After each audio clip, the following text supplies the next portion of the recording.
안녕하세요. 보험금 팔례방입니다.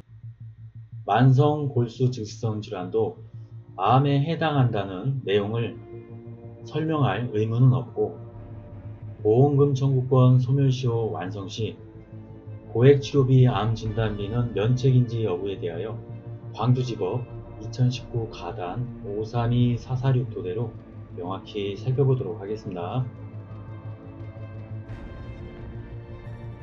우선 기소사실에 의하면 피고는 2012년경 암보험을 가입하였습니다. 당해 약관에서는 만성골수 증식 질환 D47.1을 암으로 분류하고 있습니다. 피보험자는 2016년 1월 5일 전남대병원에서 만성 골수 증식성 질환으로 진단받았습니다. 그러나 원고는 소멸시효 완성을 이유로 지급 거절 처리하였습니다. 재판부의 판단 살펴보겠습니다. 당해 약관에서 정한 진단 방법으로 확진되었는지 여부입니다. 당해 약관과 상품 설명서에서는 암의 진단은 조직검사, 혈액검사에 대한 현미경 소견을 기초로 확진한다 라고 기재되어 있고, 암 산정 특례 등록 신청서에 기타 검사로 확진이라고 기재되어 있습니다. 전남대병원 사실조회에 따르면 2016년 1월 15일 골수검사로 확진되었다라고 적시된 점에 비추어 위에서 언급한 기타 검사에 골수검사가 포함되는 것으로 봄이 상당합니다.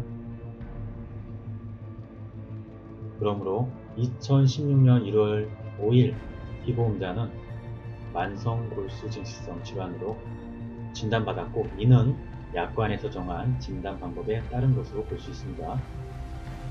쟁점 2. 설명 의무 이행 여부.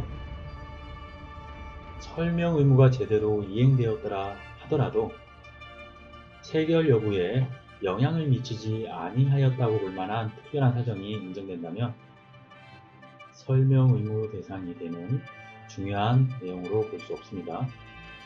피고는 모집인으로부터 D코드도 암에 해당한다는 설명을 보험과에 당시 듣지 못하였다라고 주장하고 있는데, 이러한 설명 의무가 이행되었더라 하더라도 당해 계약의 체결 여부에 영향을 미치지 아니하였을 것으로 보이는 바 설명 의무 대상인 중요한 사항에 해당된다 할 수 없습니다. 보험금 청구권 소멸시효의 기산점. 원칙적으로 보험사고가 발생한 시점이 기산점입니다. 예외적으로 보험사고 발생 사실을 알 수 없었을 때는 수익자가 뒤늦게 그 발생을 알았거나 알 수 있었을 때를 기산점으로 봅니다. 모든 사정을 종합하여 보면 2016년 1월 5일 또는 5일 뒤 암으로 확정되었고, 그 사실을 알았다고 볼 수 있습니다. 따라서 이 시점을 보험금 청구권 소멸시효의 기산점으로 봅니다. 또한 전남대병원 주치의로부터 만성 골수 증식성 질환이 있다는 설명을 들었고, 바로 2010년 1월 5일 검사를 받고 5일 뒤 항암제를 처방받으면서 주치의는 암 산정 특례 신청서를 작성하였습니다.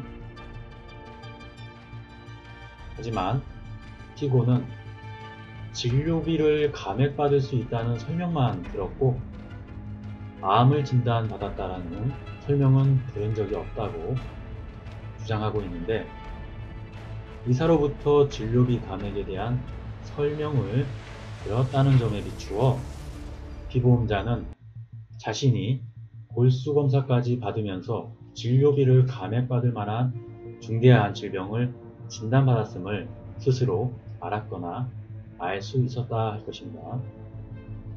최종적 결론을 말씀드리면 피고의 보험금 청구권은 2016년 1월 15일 또는 1월 20일부터 기산하여 2년이 지났기 때문에 소멸하였습니다. 그러므로 원고는 고해감 치료비, 암 진단비를 지급할 책임을 전혀 갖고 있지 않습니다.